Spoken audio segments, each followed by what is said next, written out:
Kan dahulu di zaman Nabi Allah Sulaiman alaihissalam. Nabi Allah Sulaiman itu Pak, luar biasa. Beliau seorang nabi, beliau seorang raja, memiliki kerajaan yang tidak mungkin dimiliki oleh siapapun setelah Nabi Sulaiman. Ya, bahkan sebelum Nabi Sulaiman gak ada yang punya kerajaan seperti Nabi Sulaiman. Nabi Sulaiman itu luar biasa, diberikan karunia yang hebat oleh Allah Subhanahu wa taala.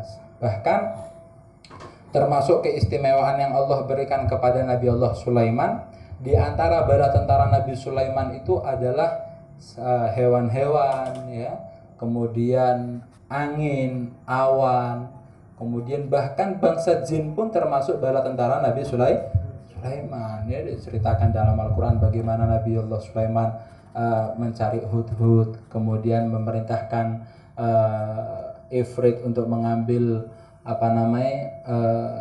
singgasananya Ratu Bilqis, terus bagaimana orang soleh dan lain sebagainya, ya, menunjukkan bagaimana hebatnya bala tentara Nabi Sulaiman. Nabi Sulaiman itu biasanya sering patroli, Pak, ya. Satu hari Nabi Allah Sulaiman patroli. Nabi Sulaiman itu naik di atasnya permadani gitu, ya, diangkat sama angin. Angin ini anak buahnya Nabi Sulaiman. Angin miber aku miber, ya, luar biasa. Sampean hoyal lah wis ya. Delok apa film-film itu kan ngaclak kabeh, Pak, ya. Ngapus kabeh ku, ngaclak wis kabeh wis Iron Man, Superman lah ngapus kabeh. Iki Nabi Sulaiman temenan, Pak. Miber. Termasuk mukjizat yang Allah berikan kepada Nabi Sulaiman. Luar biasa Nabi Sulaiman itu. Miber, ya. Di belakangnya diikuti bala tentaranya. Ya, burung-burung, hewan, ya. Kemudian para jin itu ngikutin Nabi Sulaiman. Sampai suatu ketika Nabi Sulaiman itu melewati samudra. Sampai di tengah samudra, ya. Samudra itu lautan lepas gitu. Di tengah lautan ngelihat ada cahaya itu tembus sampai ke langit. Bingung Nabi Sulaiman. Akhirnya Nabi Sulaiman manggil salah satu bala tentaranya. Frit, sini. Siapa Frit? Jin Ifrit, Pak. Ya, manggilnya kan ini kan bahasa yang mudah dipahami, ya. Frit, sini Frit. Nah, ngono ya. Panggil. Karena dipanggil sama Nabi Sulaiman, sini Frit, langsung menghadap ke depan Nabi Sulaiman. Kemudian tanya sama Nabi Sulaiman, ada apa Nabi Sulaiman? Itu ada cahaya dari bawah laut. Coba ambilin, saya kepingin tahu itu apa. Ya, karena jin Ifrit disuruh sama Nabi Sulaiman, langsung, Pak, tembus ke dasar samudra, ya. Tembus laut itu diambil cahaya itu, dihadapkan ke hadapannya Nabi Sulaiman. Ternyata ketika dilihat sama Nabi Sulaiman, yang bercahaya itu berlian, Pak, ya. Berlian, permata gitu, ya, permata besar tapi bentuknya seperti kubah. Sampai tahu kubah, ya? Kubah di atasnya musola, di atasnya masjid, biasanya gitu loh. Kubah, ya. Bentuknya seperti kubah, besar, bercahaya luar biasa. Karena Nabi Sulaiman ini penasaran, subhanallah, kubah itu ternyata ada pintunya, Pak. Ketika dilihat ada pintunya, subhanallah, pintunya moro-moro terbuka. Ketika terbuka, dilihat sama Nabi Sulaiman, ternyata di dalamnya ada orang yang sedang bersujud kepada Allah. Kaget Nabi Sulaiman. Ditanya, ya, anta minal jinni atau minal malaikah? Ditanya, kamu ini bangsa jin atau bangsa malaikat? Ya, Nabi Sulaiman mikir, tidak mungkin kalau manusia. Anta ini, kamu ini malaikat atau jin? Dibilang, la bal ana minal ins. Saya bukan jin, saya bukan malaikat. Saya manusia. Kaget Nabi Sulaiman. Loh, kok bisa kamu di dalam samudra seperti ini? Kamu kok bisa mendapatkan pangkat yang tinggi di sisi Allah? Bagaimana caranya? Jadi begini cerita sama Nabi Sulaiman. Dulu ketika semasa hidup ibu saya itu selalu taat sama ibu saya. Ibu saya itu bahkan sampai beliau sakit, ya, saya selalu merawat ibu saya. Setiap ibu saya kepingin kemanapun, saya bakal berusaha untuk mewujudkan keinginannya. Tak gendong sama saya. Ibu saya mau kemana tak gendong sama saya. Pokoknya semua yang diinginkan ibu saya bakal berusaha untuk mewujudkannya. Sampai ibu saya itu bilang, alhamdulillah nak, aku ridho dengan kamu. Ridho saya dengan kamu, saya ridho. Saya puas dengan pelayananmu. Bahkan sebelum ibu saya meninggal, ibu saya itu sempat berdoa. Salah satu doa ibu saya, ya Allah, kalau saya meninggal, jangan kau tempatkan anakku di atas tanah, jangan kau letakkan anakku di atas langit. Jangan kau tempatkan anakku di atas tanah, jangan kau letakkan anakku di atas langit. Itu salah satu doa ibu saya. Tidak lama kemudian ibu saya meninggal. Ini cerita saya tidak ngarang, Pak ya. Ada di kitab An-Nawadir karya Imam Al-Qulyubi. Ya, ada kitabnya. Itu cerita jelas di kitab itu ya. Kemudian katanya Nabi Sulaiman, terus setelah itu apa yang terjadi? Setelah itu tidak lama kemudian ibu saya meninggal. Setelah ibu saya meninggal, saya sedih ya, namanya anak ditinggal ibu ya. Sedih, jalan di pinggir pantai. Jalan di pinggir pantai ternyata ada kubah besar dari berlian ya, permata, dilihat. Penasaran saya. Ya, kalau bahasa sekarang itu apa? Kepo. Ya, kepengin tahu. Penasaran ya. Saya lihat, luar biasa ini. Apa ini luar biasa ya? Kok ternyata subhanallah itu terbuka. Karena terbuka, saya penasaran, saya masuk. Ketika saya masuk ternyata tertutup, saya nggak bisa keluar. Ya, saya nggak sadar ternyata permata itu tiba-tiba berada di dasar laut. Sampai sekarang saya di sini. Terus tanya sama Nabi Sulaiman, terus kamu kalau makan gimana? Kamu kalau mau minum gimana terus? Ya, saya kalau mau makan kretek hati langsung muncul makanannya. Ya Pak, ya apa? Berat ya? Luar biasa ini. Ya, kretek tok langsung muncul. Ya Allah pengen durian, langsung muncul pohon ya. Duriannya.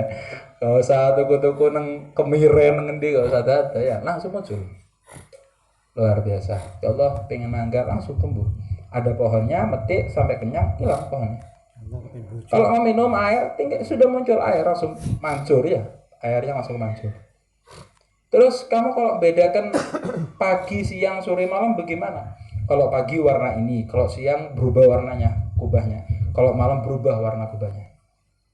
Luar biasa. Nabi Sulaiman melihat itu takjub ya. Takjub, luar biasa, hebat ya. Di situ diperlihatkan bagaimana hebatnya seorang anak yang dia itu berhasil bakti sama orang tua. Di dunia dimuliakan lebih-lebih di akhirat. Ya, di dunia dimuliakan lebih-lebih di akhirat. Dan sungguh celaka kebalikannya ya. Sungguh celaka bagi orang yang dia itu berani atau durhaka kepada orang tua. Ya, sebagaimana anak yang dia itu bakti sama orang tua dimuliakan oleh Allah, maka orang yang dia itu durhaka kepada orang tua akan dihinakan oleh Allah di dunia lebih-lebih di akhirat. Bahkan di dalam hadis Nabi Shallallahu Alaihi Wasallam beliau bersabda, ini di dalam ini dikatakan, waqala Abdullah bin Mas'ud radhiyallahu anhu, sa'altu Rasulullah sallallahu alaihi wasallam, ayyul a'mal ahabbu ila Allah? Faqala as-salatu li waqtiha. Qultu thumma ay? Qala birrul walidain. Qultu thumma ay? Qala al-jihadu fi sabilillah.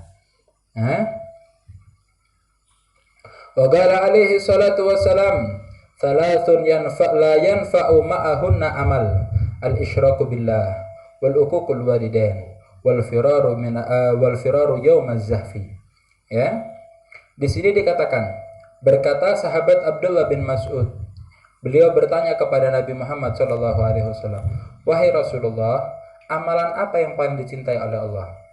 Ya, karena beliau bertanya seperti ini wajar ya, karena semua orang itu kepingin beramal dengan amalan yang paling disukai sama Allah. Ya, jadi banyak sahabat yang tanya-tanya amalan yang paling dicintai sama Allah itu apa, banyak ya. Jawabannya Rasulullah berbeda-beda tergantung yang tanya siapa. Dijawab sama Rasulullah, yang pertama amalan yang paling dicintai oleh Allah adalah sholat tepat waktu.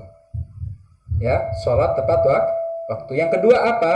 Yang kedua adalah birrul walidain, bakti sama orang tua. Yang ketiga apa? Amalan yang paling dicintai oleh Allah, al jihadu fi sabilillah, jihad di jalan Allah.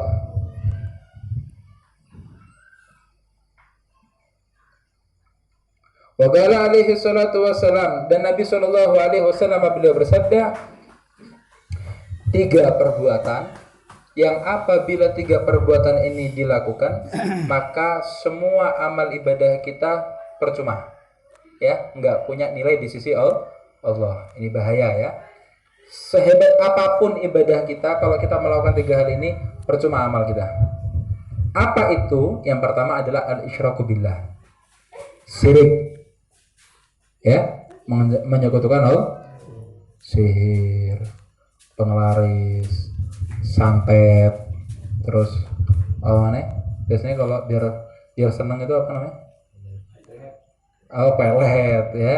Wah, ikut ngono-ngono itu. Nah, ini menyekutukan Allah, meminta bantuan kepada selain Allah.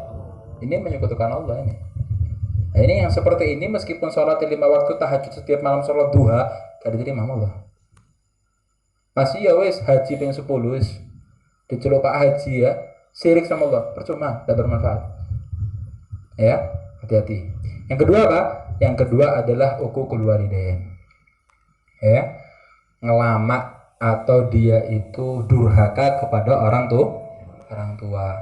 Meskipun dia itu ahli sedekah, ya, sama tetangganya apian, ambek koncone loman, ya, gak aman-aman sama orang lain, tapi sama orang tua kurang ajar, ya. Meskipun dia itu ahli ibadah, maka ibadahnya tidak diterima oleh Allah Subhanahu wa ta'ala. Yang ketiga itu apa? Yang ketiga adalah lari ketika dia jihad fisabilillah, perang, ya, membela agama Allah. Terus perang lagi, moro-moro kabur, wedi mati. Lah ini dosa besar ini. Ini dosa besar ini. Ini bisa nggak manfaat ini semua daripada ibadahnya. Ya, 3 perkara, awas, hati-hati. Jangan sampai ada dalam kehidupan kita. Kalau sampai kita melakukan ini, percuma amal kita. Ya, percuma amal gitu. Beb, saya ini orang tua sudah meninggal. Dulu waktu masih hidup, saya ngelama sama orang tua, Beb. Terus gimana sekarang, Beb? Apa ada solusinya? Ya, kan mesti kan orang banyak mikir, ya.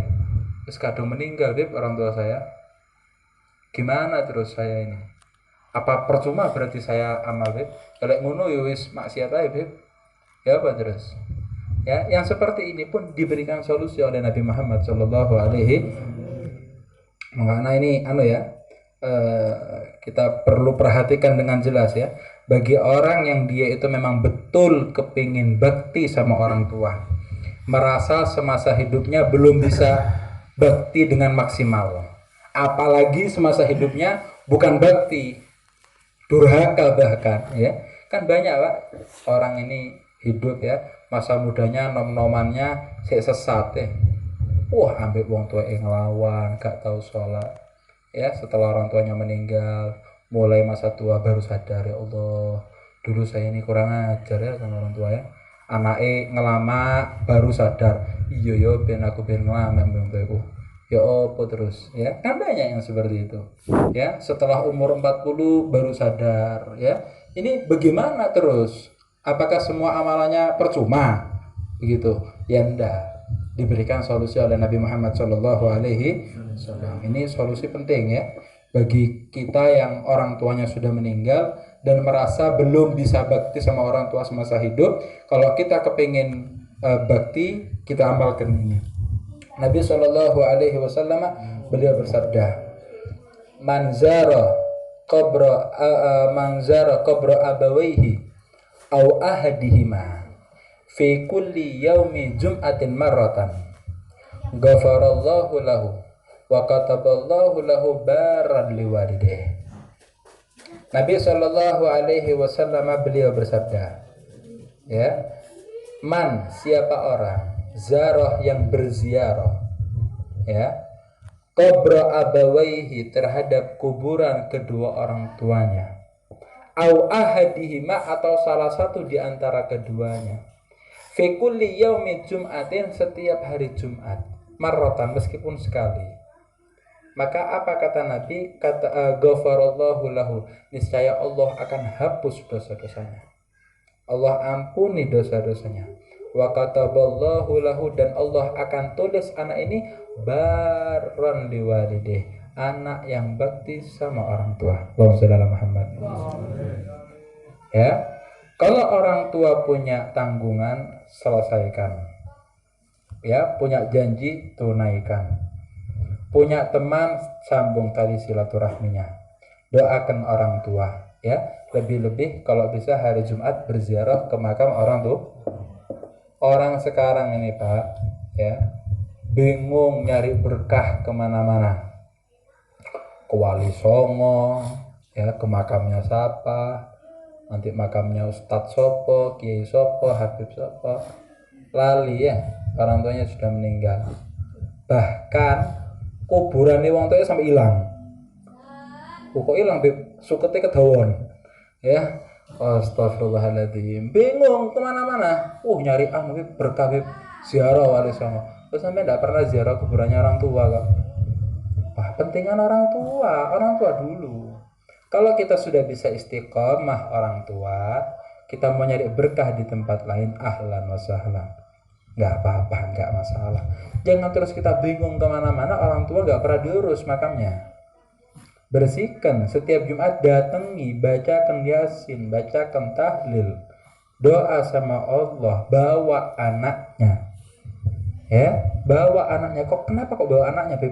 Sampai itu begini, orang tua yang baik, ya, dan orang tua yang pemikirannya benar pasti berharap ketika dia meninggal anaknya mendoakan. Ya apa enggak? Ya apa enggak? Orang tua kalau meninggal mesti berharapnya apa? Saya berharap anak saya mau mendoakan saya. Saya berharap orang tua saya mau ziarah ke tempat saya. Begitu kan pemikiran orang tua, harapannya seperti itu kepada anak. Tapi itu gak mungkin terwujud Pak kalau sampai nggak pernah ngasih contoh. Kalau nggak pernah ngasih contoh gak mungkin terwujud. Kan dengan anaknya mulai kecil, ya, ini makamnya kakekmu nak, ini makamnya nenekmu, ayo duduk baca Yasin, ayo baca tahlil, didoakan. Ini yang seperti ini meskipun sampean meninggal karena sudah terbiasa, sampean akan diurusi kuburannya, akan dibacakan Yasin setiap Jumatnya, ya, akan dibacakan tahlil, bahkan di rumah tidak bakal lupa, tidak kesampaian. Kenapa kok hari Jumat, Beb? Ya, dalam hadis tadi kenapa kok hari Jumat? Karena begini Pak, ruh itu memiliki koneksi dengan kuburan. Ya, dengan jenazahnya, dengan kuburannya, ruh itu memiliki koneksi. Dan akan semakin kuat koneksi atau hubungan itu setiap hari Kamis setelah asar sampai Sabtu pagi. Ya, ruh itu memiliki hubungan dengan jasad. Ya, dengan kuburannya itu ada hubungan. Dan akan semakin kuat koneksinya, hubungan itu setiap Kamis habis asar sampai Sabtu pagi. Makanya anjuran itu datang kita berziarah kepada orang tua setiap hari Jumat. Karena saat itu ruhnya itu sedang kuat koneksinya dengan makam. Ya, ini tekon ada di kitab Pak ya. Ini ada di kitab, ada ibarahnya. Ya, makanya kita dianjurkan setiap hari Jumat kita berziarah kepada orang tua. Kalau sudah seperti ini ya, insya Allah bagi kita yang mungkin semasa hidup orang tua kita belum bisa bakti dan orang tua kita sudah meninggal ya, kalau kita melakukan ini, insya Allah Allah catat kita sebagai anak-anak yang bakti kepada kedua orang tua. Bagi orang tuanya yang masih hidup, jangan disia-siakan. Nanti kalau sudah ada baru ketun ya. Ya Allah, opo oyo biyen kok gak taat aku mbek wong tuaku kalau sudah meninggal ya. Ini kasep telat, jangan sampai ya. Jangan kita itu bingung rebutan salaman sama orang soleh, tapi nyampe rumah gak salaman ambek wong tua. Ini keliru ya. Kita bingung, pergi hall kemana-mana, kita pergi hadir majelis ilmu ya, ketemu orang soleh, salaman, diwalak-walik ya tangane, masya Allah, barokah. Nyampe rumah ketemu orang tuanya gak salaman, keliru Pak. Keliru. Kalau kita hadir majelis ilmu, kalau ilmu yang kita dapatkan itu manfaat ya, maka ilmu itu akan membuat kita semakin bakti sama orang tua. Kok semakin hadir majelis ilmu semakin gak bakti sama orang tuanya, wah ini bahaya. Berarti gak beres dengan niatnya. Bukan majelisnya yang gak beres, niatnya datang majelis itu gak beres berarti. Ya, dikatakan apa? Dalam satu makalah itu dikatakan apa? Manisdada ilman walam yasdad huda lam yasdad minallahi illa bu'da. Siapa orang yang bertambah ilmu kok gak tambah hidayah, gak tambah api, gak tambah genah, ya berarti semakin dia bertambah ilmu semakin dijauhkan sama Allah. Kok bisa tuh? Mungkin keliru niat. Mungkin keliru nih. Makanya kalau datang ke majelis ilmu itu nomor satu itu niatnya dulu diperbaiki. Ya, minta sama Allah, ya Allah perbaiki niat saya. Niat datang majelis ilmu minimal untuk mengamalkan, ya, mengikuti ajaran Nabi Muhammad Shallallahu Alaihi Wasallam. Karena dengan majelis ini, ya, majelis-majelis seperti ini, kita bisa tahu bagaimana ajaran-ajaran yang telah disampaikan oleh Nabi Muhammad Shallallahu Alaihi Wasallam. Ya, kita berdoa kepada Allah Subhanahu Wa Taala. Semoga kedua orang tua kita yang masih hidup diberikan panjang umur oleh Allah, disehatkan zahirnya batinnya dalam ketaatan kepada Allah Subhanahu wa taala, diberkahi rezekinya, diberkahi umurnya, diberkahi segala urusannya. Yang sudah meninggal, mudah-mudahan kedua orang tuanya diampuni kesalahan-kesalahannya, diterima kebaikan-kebaikannya, diangkat derajatnya di sisi Allah Subhanahu wa taala. Mudah-mudahan kita semua yang hadir di dalam majelis ini kita dicatat sebagai Allah Subhanahu wa taala, sebagai anak-anak yang bakti kepada kedua orang tuanya. Mudah-mudahan semua yang hadir di majelis ini, mudah-mudahan semua hajat kita dikabulkan oleh Allah Subhanahu wa taala, baik hajat dunia lebih-lebih hajat akhiratnya. Mudah-mudahan semua yang hadir di dalam majelis ini mendapatkan ilmu yang barakah, ilmu yang bermanfaat. Mudah-mudahan Allah tutup usia kita dalam keadaan husnul khatimah, husnul khatimah, husnul khatimah. Yang sudah bisa hadir di dalam majelis ilmu, mudah-mudahan istiqomah sampai meninggal dunia. Yang belum bisa hadir, kita doakan supaya mereka, agar mereka dapat hidayah dari Allah Subhanahu wa taala, agar mereka bisa berkumpul bersama kita menggali ilmu Nabi Muhammad sallallahu alaihi wasallam. Wa ala hadhihi niyya wa kullu niyatin shalihah wa ila hadratin Nabi Muhammad sallallahu alaihi wasallam. Al-Fatihah. Bismillahirrahmanirrahim. Alhamdulillahirabbil alamin arrahmanirrahim maliki yaumiddin. Iyyaka na'budu wa iyyaka nasta'in ihdinas siratal mustaqim siratal ladzina an'amta 'alaihim ghairil maghdubi 'alaihim waladdallin. Amin. Mungkin hanya ini yang dapat saya sampaikan. Kurang lebihnya mohon maaf. Saya minta maaf tadi telat, ya. Mohon maaf karena tadi satu jalannya padat, kedua tadi masalah kendaraan, ya. Mohon maaf. Mungkin hanya ini yang dapat saya sampaikan. Kurang lebihnya mohon maaf. Akhirul kalam. Wassalamualaikum warahmatullahi wabarakatuh.